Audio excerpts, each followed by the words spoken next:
like that. So it's just going to be a left-handed and a right-handed. We'll start at this first can, and everyone we do it, it'll just, you're either going to do just left-handed or just right-handed, and it'll be one ball check-in. And work on, you know, your stance, you know, how you're holding your gun, all that kind of. Yeah, I mean, we just kind of want to see where you're at.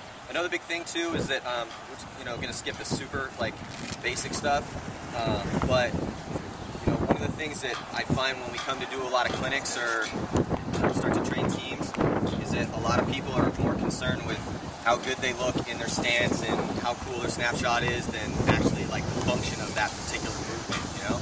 So, you know, when we normally, like when we go and have, like when we were training to learn how to snap shoot properly, it's not really the speed that's important, it's how accurate you are, you know, because speed comes with proficiency, so the better you get at it, you know, it's more important to, like when you guys, like we're not going to set up targets and have you guys shoot targets, but you guys need to be doing that stuff during your, you know, during your off days. You know, that's not necessarily stuff you want to do when you have the whole team here, because that's stuff you guys should be working on by yourselves.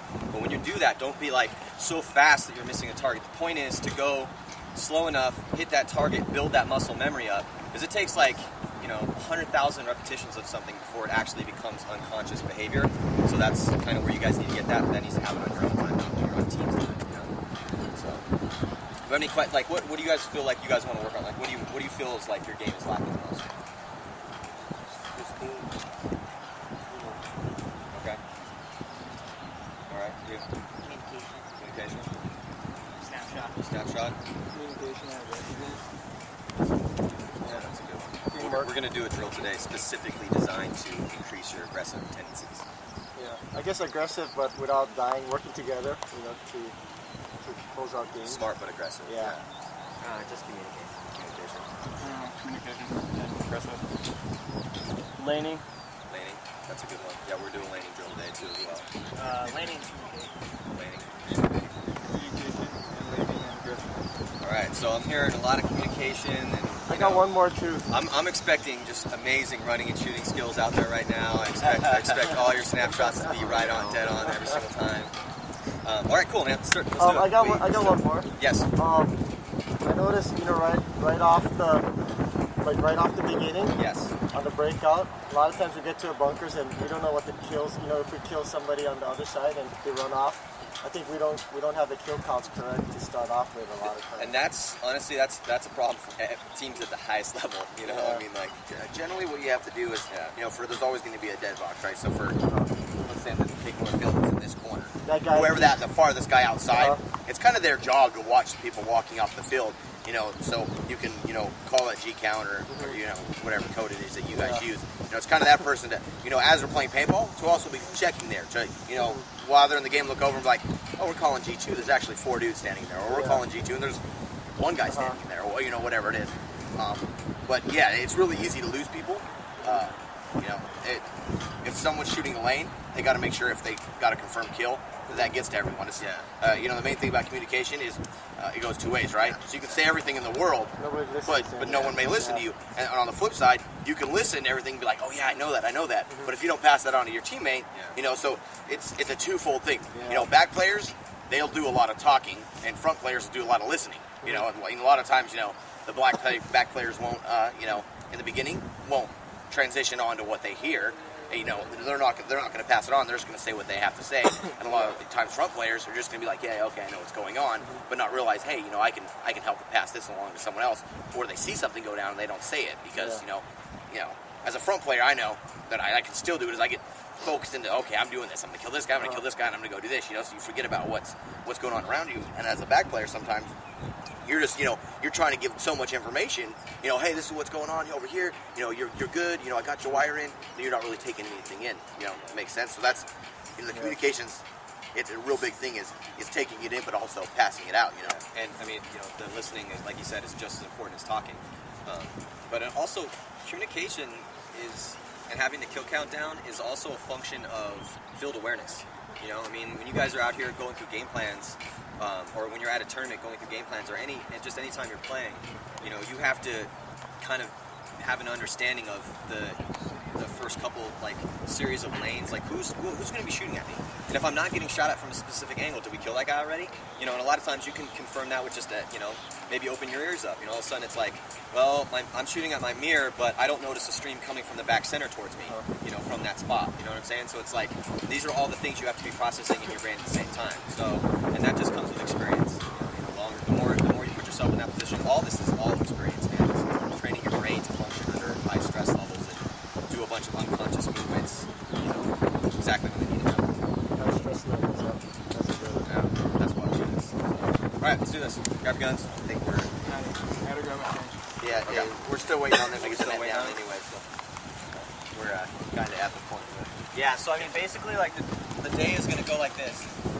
We're going to start you guys out with snap shooting drills, and then we're going to do some one-on-ones just to kind of gauge your kind of field awareness, and you know, also there's a specific mindset that goes along with when you guys are doing one-on-ones.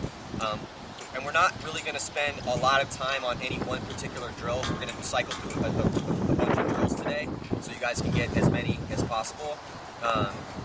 So that being said, the questions are important. If you have a question, please ask us about what's in your mind at that time. And then so we're going to go from that, and then we're going to do the one-on-ones, and we're going to go back into paint and air. We're going to come back, do like a series of running and shooting and drills that we always do. And this is stuff. This isn't, you know, it seems basic, but this is stuff that every single major pro team does all the time on a regular basis. And if you're not doing it on a regular basis, you're not. All right, so we're gonna use these first two mini cans here. So just divide up half of you, go down on that end. You're gonna start out right-handed. We're gonna run through like 2 times. The other half you're gonna start left-handed, and then we'll switch sides and go through it.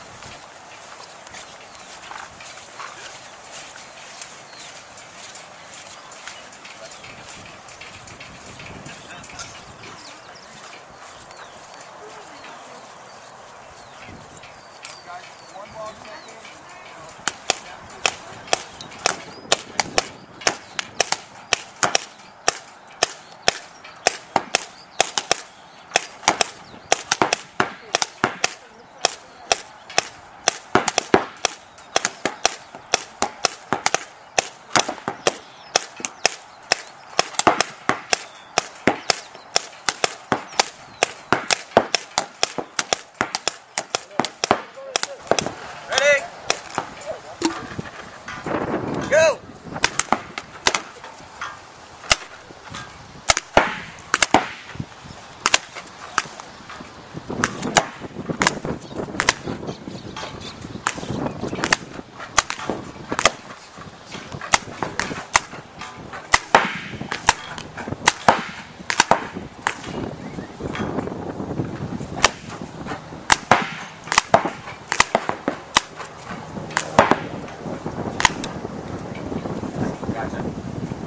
You got him. Hey, real quick. The reason why I went over there is because I don't know if you noticed. After it's like 5 shots that he shot, he almost shot me, he shot the bunker, he shot his own bunker. Okay, if you're engaged in gunfight with somebody who's doing that, that's something that you need to know in your head is like, oh shit, this dude's not even shooting me. You know what I'm saying? And you should adjust your gunfight. You know, cater to dude. It's just like anything else, man. You're fighting an opponent, your opponent's doing a certain thing. Well, you have to, fight the opponent, okay? So it's the same sort of thing. You're not just doing the same repetitive shit over and over again. You're fighting your opponent. You're dominating your opponent. Plus, too, this particular drill, the one-ball check-in, it really handicaps the dominant gunfighter because you have to come back in, okay?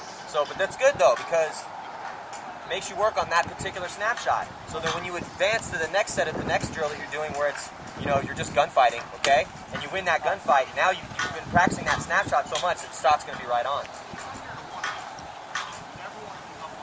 Mostly good, though, man. You guys, your form looks real good. You guys look good. So that's another thing, too. You keep in mind, man. It's like you're visualizing all this shit happening. It's like in life. You visualize what you want to happen. Same out here, man. You're visualizing that shot. Ready? Go!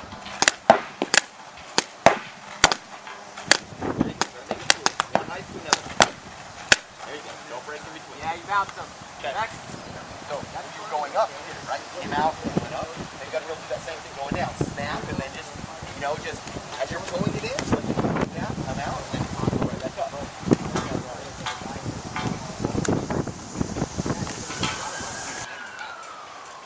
Ready? Go!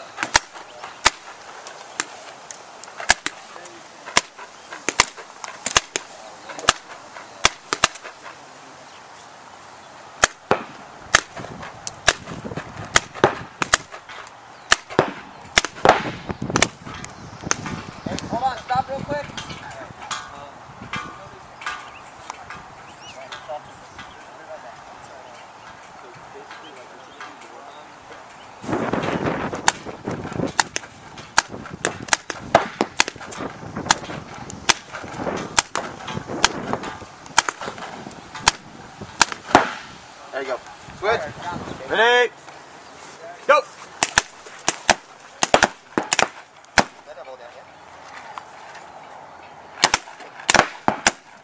Ken, if you dominate them, you got 'em. Left-handed, handling business. Nice job.